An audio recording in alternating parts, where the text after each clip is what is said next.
एक ओंकार सतनाम करता पुरख निरपौ निर्वैर अकाल मूरत अजूनी सैभंग गुरप्रसाद जप आद सच जुगाद सच है भी सच नानक होसी भी सच। वाहिगुरु जी का खालसा वाहिगुरु जी की फतेह। Dear students, today I am going to cover universal law of gravitation, chapter gravitation. ध्यान से समझिएगा। पहले यूनिवर्सल लॉ ऑफ ग्रेविटेशन की डेफिनेशन सुन लीजिए। Universal law of gravitation states each and every particle of universe attract every other particle of universe with a force which is directly proportional to product of their masses and inversely proportional to square of their distance। अगर इसको learn करना है ना तो पहले इसका formula समझिएगा, तभी जाके लर्न होगी। मींस हमारे पास हम दो पार्टिकल्स ले लेते हैं, particle A particle B. Particle A particle B को अट्रैक्ट करेगा एक फोर्स के साथ which is directly proportional to, directly proportional means दोनों चीजें न्यूमरेटर होंगी, which is directly proportional to product of masses, mass of particle A into mass of particle B and inversely proportional. Inversely proportional means एक चीज numerator और एक चीज denominator. Inversely proportional to square of the distance means particle A and particle B के बीच का जो सा डिस्टेंस है उसका स्क्वायर उसके इनवर्सली प्रोपोर्शनल है। और इसको अगर हम कंबाइन करें, कंबाइन करके अगर दोनों इक्वेशंस को कंबाइन करके हमारे पास बन रहा है mass of particle A into mass of particle B divided by distance square. यही यूनिवर्सल लॉ ऑफ ग्रेविटेशन कहता है। Universal law of gravitation states each and every particle, ये दो particle A and B, is directly proportional to product, product means multiply, of their masses, inversely proportional to square of their distance. Means universal law of gravitation states each and every particle of universe is attract each other with a force, each and every particle of universe attract each other with a force which is directly proportional to product of their masses and inversely proportional to square of their distance।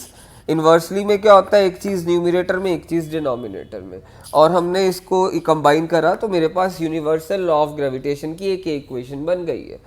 अब मैं यहाँ से directly proportional का symbol हटाऊंगा तो मेरे पास क्या लग जाएगा, कैपिटल मीन्स एक कांस्टेंट लगेगा, और कांस्टेंट क्या हो गया, वो कैपिटल जी। कैपिटल जी लिख दिया, mass of A into mass of particle B divided by distance का स्क्वायर।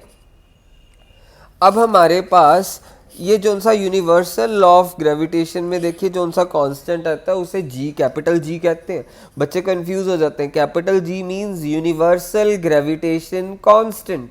कैपिटल जी और स्मॉल जी में फर्क होता है।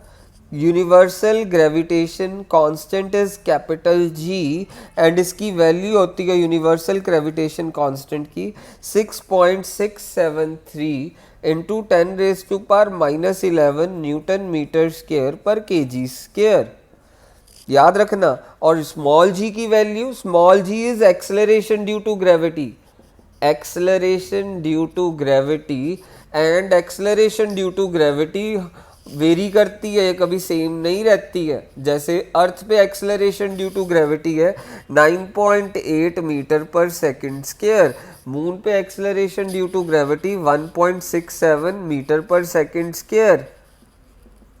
ये वेरी करती है, ये हर जगह, अर्थ पे, मून पे, जहां मर्जी चले जाए, यूनिवर्सल ग्रेविटेशन कांस्टेंट की वैल्यू सेम रहती है। अब यूनिवर्सल ग्रेविटेशन की आपको यहाँ पे यूनिट नजर आ रही है न्यूटन मीटर स्क्वायर पर केजी स्क्वायर। ये आई तो आई कैसे, तो हम डिराइव करने वाले हैं कि ये हमने यूनिवर्सल ग्रेविटेशन कांस्टेंट की यूनिट न्यूटन मीटर स्क्वायर पर केजी स्क्वायर क्यों लिखी।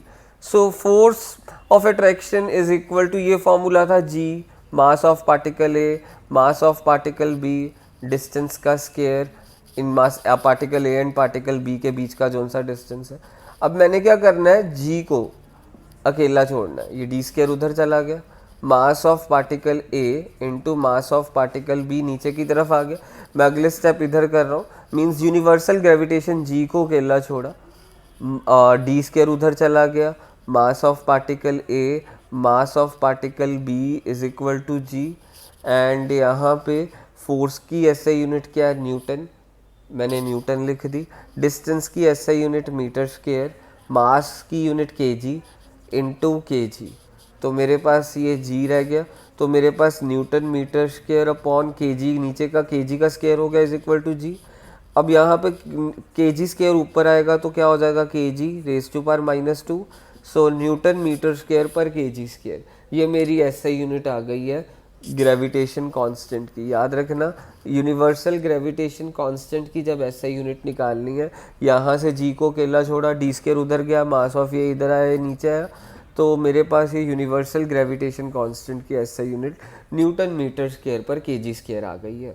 ये जो सा यूनिवर्सल लॉ ऑफ ग्रेविटेशन दिया है ये आइजैक न्यूटन की तरफ से दिया गया है।